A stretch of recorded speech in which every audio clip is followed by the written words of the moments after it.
안녕하세요. 그린빌 가족 여러분. 오늘 수요일 아침, 아주 오랜만에 매일 한 말씀으로 이렇게 인사드립니다.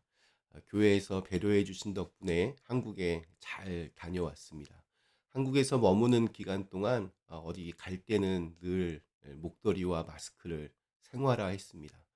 괜히 돌아가서 이게 감기 걸리면 안 된다. 이런 마음으로 그렇게 했는데 주일 예배 마치고 잘 건강하게 잘 있다가 주일 예배 마치고 뭐 긴장이 풀어져서인지 아니면 경계심이 이렇게 좀 소홀해졌는지 그만 감기에 걸려서 원래 화요일부터 하려고 했는데 하루 그냥 푹 쉬고 오늘부터 이렇게 매일 한 말씀으로 함께 같이 하나님의 말씀을 함께 나누고자 합니다.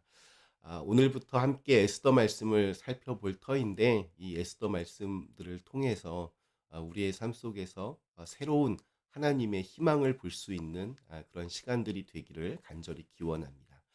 자, 오늘 함께 같이 우리 에스더 오늘 첫 시간 1장 1절에서 12절의 말씀으로 함께 오늘 이 아침을 시작하도록 하겠습니다. 에스더 1장 1절에서 12절의 말씀. 이 일은 아하수에로 왕 때에 있었던 일이니 아하수에로는 인도로부터 구스까지 127 지방을 다스리는 왕이라. 당시에 아하수에로 왕이 수산궁에서 즉위하고 왕위에 있은 지 제3년에 그의 모든 지방관과 신하들을 위하여 잔치를 베푸니 바사와 메대의 장수와 각 지방의 귀족과 지방관들이 다 왕 앞에 있는지라. 왕이 여러 날 곧 180일 동안에 그의 영화로운 나라의 부함과 위엄의 혁혁함을 나타내니라. 이날이 지남에 왕이 또 도성 수산에 있는 귀천간의 백성을 위하여 왕궁 후원뜰에서 7일 동안 잔치를 베풀세 백색, 녹색, 청색 휘장을 자색하는 배줄로 대리석 기둥 은고리에 메고 금과 은으로 만든 걸상을 화반석, 백석, 운모석, 흑석을 깐 땅에 진설하고 금잔으로 마시게 하니 잔의 모양이 각기 다르고 왕이 풍부하였으므로 어주가 한이 없으며 맛있는 것도 법도가 있어 사람으로 억지로 하지 않게 하니 이는 왕이 모든 국내 관리에게 명령하여 각 사람이 마음대로 하게 함이라. 왕후 와스디도 아하수에로 왕궁에서 여인들을 위하여 잔치를 베푸니라. 제7일에 왕이 주웅으로 일어나서 어전 내시 무후만과 비스다와 하르보나와 빅다와 아박다와 세달과 가르가스 7사람을 명령하여 왕후 와스디를 청하여 왕후의 관을 정제하고 왕 앞으로 나아오게 하여 그의 아리따움을 뭇 백성과 지방관들에게 보이게 하라 하니 이는 왕후의 용모가 보기에 좋음이라. 그러나 왕후 와스디는 내시가 전하는 왕명을 따르기를 싫어하니 왕이 진노하여 마음속이 불붙는 듯 하더라. 아멘. 네, 우리 오늘부터 에스더 말씀 함께 읽어가려고 합니다. 성경에는 이스라엘 백성들이 지켜야 할 3대 절기, 6월절, 77절, 초막절이 나옵니다. 그런데 이 3대 절기 말고도 이스라엘 사람들이 기쁨으로 지키는 국가적인 명절이 2개 더 있습니다. 하나는 우리 크리스마스와 날짜가 비슷한 한우카가 있고 또 다른 하나가 이른 봄에 지키는 불임절입니다. 불임절은 슬픔이 기쁨으로 또 초상집이 잔치집으로 바뀐 날입니다. 그래서 하루 종일 다양한 음식을 취하고 또 각종 마스크를 쓰고 축제를 벌입니다. 그러니까 아주 신나는 날입니다. 그리고 최소한 두 사람 이상에게 음식을 만들어 보내거나 가난한 사람들에게 돈을 보내는 풍습을 갖습니다. 그리고 가장 중요한 풍습은 이날 회당에 모여서 에스더서를 읽습니다. 왜냐하면 에스더 말씀이 불임절의 기원이기 때문입니다. 자, 오늘부터 읽어갈 이 에스더 말씀들을 통해서 불임절의 이 회복과 기쁨이 우리 그린빌 가족들의 삶 속에 임할 수 있기를 간절히 축복합니다. 자, 우리 오늘과 내일 읽을 우리 에스더 1장은 에스더가 어떻게 해서 대제국 페르시아의 왕비가 되었는지에 대한 배경 설명이 나옵니다. 오늘날에도 그렇지만 어떤 역사적인 사건이 일어나는 것은 딱 한 번, 그때 그 순간에 우연히 발생하는 것이 아닙니다. 수많은 전조들이 깔려 있습니다. 우리가 하나님의 인도하심과 일하심을 신뢰한다라고 말할 때 그것은 지금 당장은 내가 볼 수 없고 이해할 수 없고 알 수 없는 것들이 너무나 많지만 하나님께서 그 모든 것들을 다 합력하여 선을 이루신다는 것을 믿는 것입니다. 에스더의 등장이 바로 그렇습니다. 오늘 읽은 말씀에는 에스더의 이름조차 등장하지 않습니다. 우리가 지난 12월 말에 끝낸 우리 예레미야서에서는 남유다의 아주 처참한 패망이 실려 있었습니다. 왕은 두 눈이 뽑힌 채 말에 묶여서 질질 끌려 다녀야 했습니다. 수많은 사람들이 바벨론의 포로로 끌려갔습니다. 그 참혹한 절망의 끝자락에서 그러나 예레미야 또 에스겔, 이사야 같은 위대한 선지자들은 새로운 희망을 선포했습니다. 하나님의 때가 이르면 포로 생활을 끝내고 다시 그리운 고향으로 돌아가게 될 것이다. 그러니 절대로 낙심하지 말라고 백성들을 위로했습니다.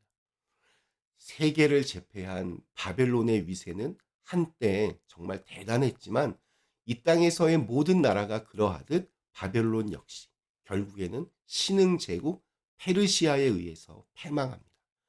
바벨론을 무너뜨린 페르시아의 고레스 왕은 바벨론에 거주하고 있던 유대인 포로들을 본국으로 돌려보냈습니다. 이것이 1차 포로 귀환입니다. 자신들이 계속 노예로 굴리면 되었는데 유대인들을 예루살렘으로 돌려보냈습니다. 사실 세상적인 이치로는 이게 잘 맞지 않는 일입니다. 그러나 믿음의 눈으로 바라보면 신실하신 하나님께서 당신께서 하신 약속을 지키신 너무나도 당연한 일이라 고백할 수밖에 없습니다. 1차 포로 귀환이 끝나고 고레스 왕이 죽은 뒤 어느 정도의 시간이 지나간 후에 에스더 이야기가 나옵니다. 페르시아에는 아직 유대인들이 많이 남아 있었습니다. 1차 포로 귀환 대상자에 들어가지 못한 사람들, 그들은 왕의 허락이 떨어져야만 고국으로 돌아갈 수 있었습니다. 이제 오늘 읽은 말씀으로 돌아와서 수산궁에서 왕이 잔치를 베풉니다. 왕의 이름은 아하수에로. 그는 인도부터 구스까지, 즉 아프리카 에티오피아까지 127지방을 다스리는 왕으로 그렇게 소개가 됩니다. 그러니까 아시아와 아프리카를 다 아우르는 어마어마한 제국의 대단한 왕으로 소개가 됩니다. 수산궁은 페르시아 왕들이 겨울을 보내는 곳으로 페르시아 궁전들 중에서도 가장 화려하고 복잡한 구조를 가지고 있었으며 또 아하수에로 왕의 성공과 영광을 상징하는 장소였습니다. 그곳에서 잔치를 벌입니다. 그 어디에도 에스더가 왕비가 될 만한 틈이 보이지 않는 모든 것이 완벽해 보이던 그때에 아주 작은 균열이 벌어집니다.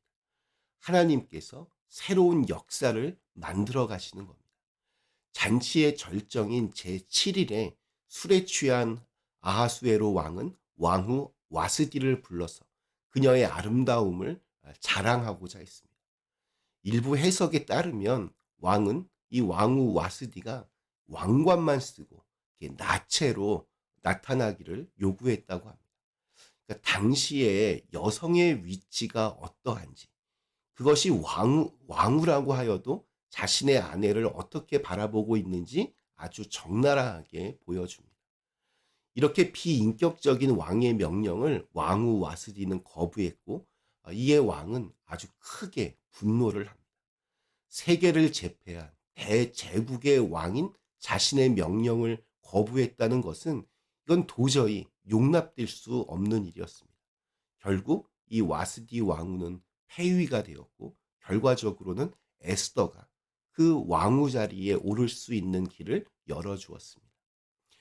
어쩌다 보니 이루어진 것이 아닙니다. 나중에 모르드게가 이제 에스더 4장에서 이렇게 고백을 하는데 하나님은 유대인의 노임과 구원을 위해 일하셨기 때문에 이런 일이 벌어진 겁니다. 우연이 아니라 하나님은 세상 통치자들의 행동조차 자신의 계획을 이루는데 사용하시는 겁니다. 이런 하나님의 섭리 안에서 결국 이름 없는 유대 소녀였던 에스더가 페르시아 제국의 왕후가 되는 아주 중요한 전환점이 됩니다. 이렇게 에스더서는 아주 우연처럼 보이는 사건들 속에서 하나님의 섭리가 어떻게 시작되는지를 보여줍니다. 오늘 우리에게 주신 하루, 어둠과 절망으로 가득한 삶 속에 아주 작은 균열이 일어날 수 있기를 기원합니다. 하나님의 때에 하나님의 방법으로 하나님께서 영광 받으실 일이 시작될 수 있기를 간절히 기원합니다. 우리 잠시 함께 기도하시겠습니다. 전능하신 하나님, 우리의 삶 속에 정말 희망이 빛이 보이지 않을 때가 많이 있습니다. 그러나 그러한 순간에서도 하나님께서 아주 작은 틈을, 작은 균열을 내시고 하나님께서 그 일을 시작하실 때가 있음을 또한 우리는 믿습니다. 그 하나님의 인도하심을 신뢰하며 오늘 하루도 우리 믿음으로 우리에게 주어진 시간들을 잘 살아낼 수 있도록 인도하여 주시옵소서. 예수님의 이름으로 간절히 기도드리옵나이다. 아멘.